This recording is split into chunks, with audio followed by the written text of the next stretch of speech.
Welcome to the course on VLSI physical design with timing analysis. In this lecture, we will introduce the placement. The content of this lecture includes introduction and labels of placement, then problem formulation, how we can formulate mathematically the problem of the placement, then design style specific placement problem, then we will do the classification of different placement algorithms. So, if you look into this VLSI physical design flow, we discussed about the partitioning first, then we discussed about the chip planning, then we are discussing the placement in this lecture. So, this placement is one of the most important steps in a VLSI physical design flow. There are different types of placements at different levels of abstraction. One is called system level placement, one is called board level, one is called chip level placement. Okay. So, I have 3 levels of placements. So, we will discuss each one of them individually. The system level placement is basically what it does is that place all the PCB together basically in a small area such that the total area occupied is as minimum as possible. The goal is to reduce the area. So, if we have multiple components placed in a PCB and that can lead to overheating. So, this overheating is lead to the malfunction of the complete system.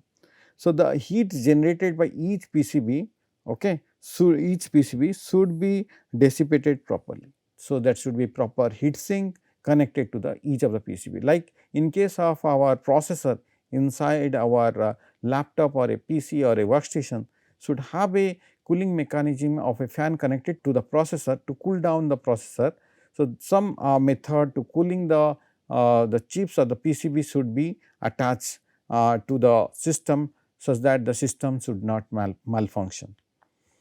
Then there is a board level placement. So, in case of board level placement we are designing the PCB. In this case we are designing the printed circuit board PCB.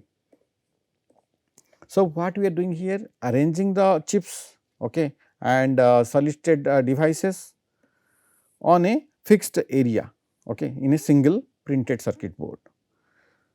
So, the component are typically fixed, okay. So, it is done by some person where all the component are fixed, rectangular blocks, okay, and some of the blocks are pre-placed actually. Some of the blocks are pre-placed in the board level. So, in case of board level placement, no specific limit on the number of routing layers. So, there is no layer limitation. However, there is two constant. If I increase the number of routing layers in the PCB, the cost will also increase, but there is no limitation in the number of layers in the PCB. So, but the primary goal of the board level placement algorithm is to minimize the number of routing layers to optimize the signal routing, okay, optimize the signal routing. It also reduce the cost of the PCB. And the second goal is meeting the system performance specification, especially the high performance circuits should be designed properly such that the speed of the overall system should not be compromised.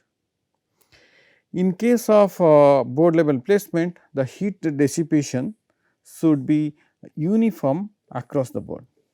Okay.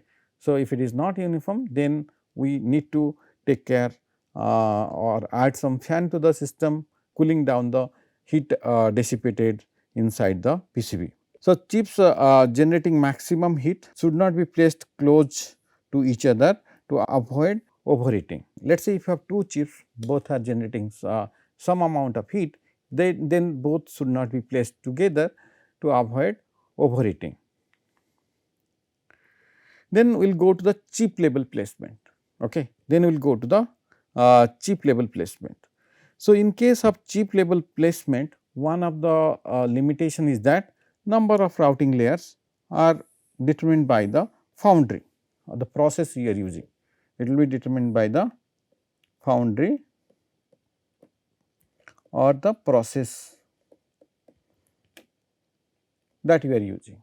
So, this is basically limited by the number of routing layers and fabricated in one side of the substrate. So, whenever you fabricate the chip, it should be fabricated in one side of the substrate. So, some bad placement can lead to the unroutability. Your design cannot be routed. So, the placement plays a vital role how you can route each of the blocks together and all the nets are routed properly. So, the placement plays a vital role how to avoid unroutability problem. Accurate determination of routing area in a chip level placement is essential. So, accurate determination of the routing areas is essential in case of a chip level placement. So, the main objective of chip level placement is to find the smallest possible area for a placement that is routable. So, we should find out a smallest possible area for a placement that can be routable. So, what is this problem of placement? So, what is given to the problem and what is the output of the problem?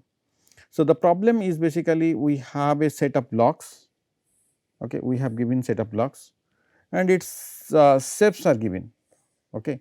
Height and width and aspect ratios of the blocks are given. Then the pin locations are also given and a netlist. Netlist means connection between the blocks are also given, okay. These are provided to us. So, what is the placement problem here? The placement problem is to construct a layout indicating the position of each of the block such that all the nets are routed, that is the first goal, and the second is that total area of the layout is minimized. Total area of the layout is minimized. So, there are another type of placement is called performance driven placement. So, the in case of performance driven placement, the goal is to minimize the total delay, okay, minimize the total delay of the system. So, here the speed is critical. So, we have to improve the speed looking at the critical path of our design. So, here we need to minimize the length of the critical path inside the chip. Okay. We need to basically minimize the length of the critical path inside the chip, inside the board or inside the system. So, the quality of the placement is based on several factors. One is the layout area and second one is the completion of the routing and the third one is the circuit performance. So, the your quality of the placement depends upon all these factors. Let us these are the blocks, okay, given as input to your placement problem, okay. And if you can see here there is a pin, these are the block A, this is a block A and this is block B, this is block C, this is block D, like that. So, each one has the numbers written on the blocks, those are basically nothing but your nets connecting between the blocks. So, here if you have one pin, the pin 1 is also there in everywhere, every other blocks. So, they need to be connected with each other such that my overall area is minimized, overall wall length should be minimized. This is two placements are given to me. One is the first one is the placement 1 and the second one is the placement 2. Then I can see which one is the best placement. So, if you can see here in the P2 you have lot of interconnect is going inside the bounding area and in case of P1 the interconnect distance is very small. So, P1 is a better placement, P1 is a better placement.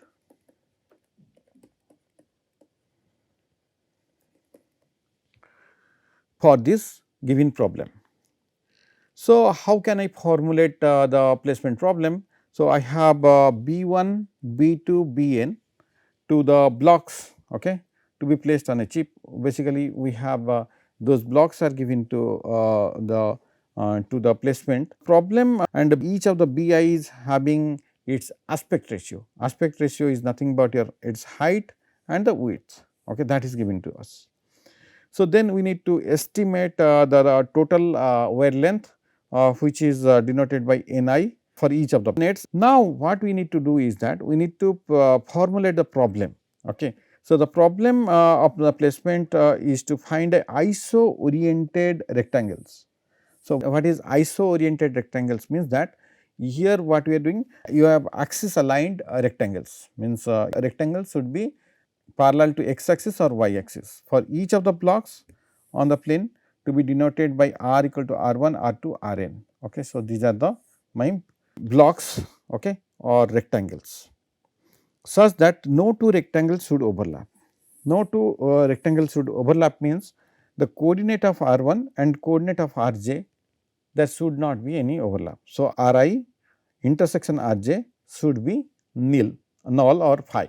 Ri intersection rj is phi for all possible combination of the blocks. This is essential to avoid overlap of the blocks. So, this is one of the constraint to the placement problem objective function whatever we are optimizing. So, then we have placement is routable. Let us say this qj is sufficient to route all the nets actually. So, if your q is q1, q2, qk represents the rectangular empty areas allocated for each routing between the blocks. So, we need to assure that your queue should be routable, means all the nets should be routed, the rectangle should be routed, and total area of the bounding box should be as minimum as possible. Okay. Total area of the rectangle or bounding box R and Q is should be minimized. The total wear length is basically is found out by summing all the nets. Okay. This is need to be minimized, total wear length should be minimized for all the nets. So, these are the nets N1 to Nm is nets representing the interconnection between the different blocks, and Li is the length of the net Ni. So, we are calculating all the length of each of the nets and we are optimizing or minimizing the length of the interconnects. So, then we have, if you have high performance circuits, then the length of the critical path or the longest path in the design should be minimized. So, we will look into different design style specific placement problem. So, we have multiple different design style. The full custom design style is one of them. Okay. So, in case of full custom design style, this placement problem is same as your packing problem. Packing problem is that whenever you have multiple things, I need to put it into a box. Okay. So, I keep the bigger ones in the below and the smaller one in the top. Let us say I have multiple books are there, the bigger books I put into the below of a box. Okay. But the overlap of the books are allowed in case of packing problem. However, in case of placement problem, overlap of the blocks are not allowed.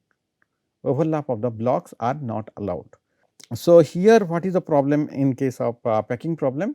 The overlap of the blocks are allowed, but in case of placement problem, no two blocks should overlap.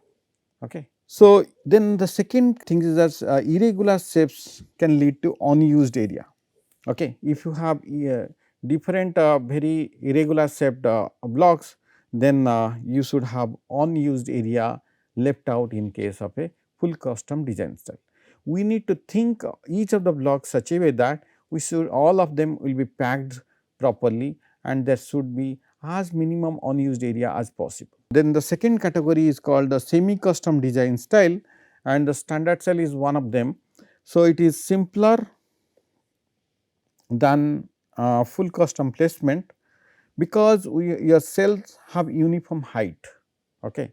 Your cells have uniform height. So, this height of the standard cell is determined by the who is providing the standard cell to the third party company which is providing the standard cell to you for designing. So, the height may be height of the cells can be 9 track, 10 track or 7 track also. Okay. So, depending upon the cell height, all the cells are uniform, all the cells have uniform height. So, there is no problem of placement. The cells are placed in a row, in case of standard cells all the cells are placed in a row. Then we need to minimize the layout area is equivalent to minimizing the summation of the channel heights, minimizing the width of the widest row. Okay. So, whenever I am minimizing the overall bounding box, the basically sum of the channel height should be minimized and width of the widest row should be minimized. All the rows should have equal width to reduce the overall area. So, since the standard cells are placed in a row wise fashion, so the row which is giving the highest width determines the overall bounding box. So, that width of that row should be minimized. Total area includes the cell row, and the second one is the routing or the channel area. Okay. So, earlier case there is channels between the cell rows for routing the routing purpose, but now there is over the cell routing where the channels in the standard cell have almost disappeared. So, leading to the channel less design style.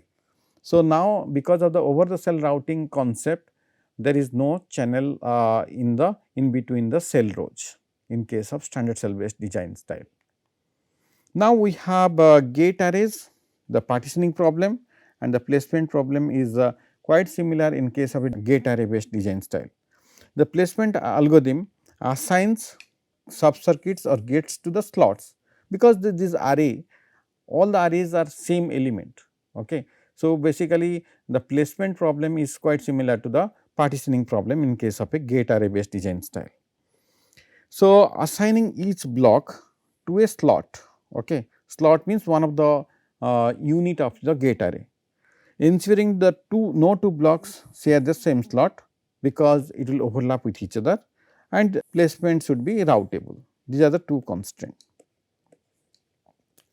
So, there are different types of placement algorithms are there, which is based on different outputs or inputs or process.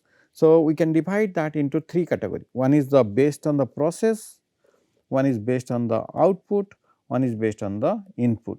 Okay.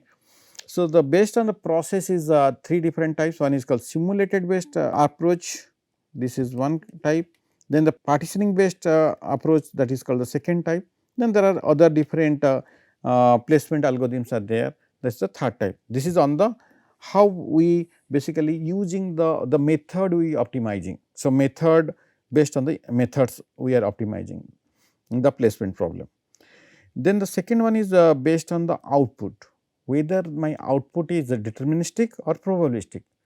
So, based on that I have two different category, 1 and 2. Now, based on the input, okay, I have two types of placement algorithm based on the input type. So, one is called the constructive algorithm and the second one is called iterative algorithm. So, we will discuss each one of them in detail. First, we will discuss based on the input. So, I have constructive algorithm and iterative algorithm. In case of constructive algorithm, the inputs is set of blocks along with the netlist. Okay. Inputs to the algorithm is set of blocks along with the netlist, and the algorithm what it does, it finds the location of each of the blocks, In case of iterative improvement algorithm, so what we have a initial placement, and we can get that initial placement from the constructive placement algorithm. Then that placement is getting better at each iteration of your algorithm. So, in case of constructive placement we have one iteration, but in case of iterative improvement algorithm we have multiple iteration to improve the placement. So, then we have basically based on the output, classification of the placement algorithm based on the output. So, this is one category. The first category is deterministic placement algorithm. So, what is deterministic is that if the input is same, your output is always same. Input means the netlist and the number of blocks is same, your output is always same in case of a deterministic placement algorithm. The function is based on the fixed connectivity rules. Determine the placement by solving simultaneous equation that are deterministic, okay, simultaneous equation which are deterministic, and it produces the same result for a given placement problem. So, if your input to the placement algorithm is same, then the output will be the same in case of deterministic placement algorithm. In case of probabilistic placement algorithm, this is the second category which is based on the output. So, your basically it works on the randomly examining the configurations, okay.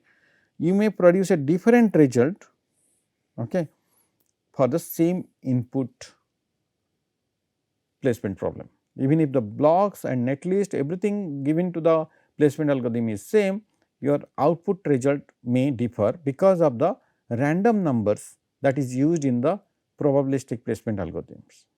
Then we have based on the process, okay, how we are optimizing. Simulation based algorithm is based on some natural phenomena.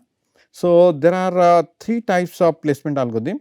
One is called simulated annealing. Discuss this simulated annealing in detail in case of floor planning. Then the second one is called simulated evolution, and the third one is called the force directed placement. So, then there is a second category is called the, this is the second category of the based on the process is called the partitioning based algorithm, where the netlist and the layout are divided into smaller sub netlist and sub regions. Okay. So, your netlist and the layout is divided into smaller sub units and sub netlist and sub regions, and the process is repeated such that each of the sub netlist and sub regions can be handled properly and all are routed properly. So, the one of the example of this partitioning based placement algorithm is the min cut placement algorithm, is the min cut placement algorithm. There are other placement algorithms are also there. For example, cluster growth algorithm is one of them. Then we have quadratic placement algorithm. Then we have resistive network optimization algorithm. So, these are all other category of placement algorithms. So, we discussed about the introduction of placement algorithm. Here we discuss about different levels of placement and how it is useful for doing the placement in the system level, board level and the chip level. Thank you for your attention.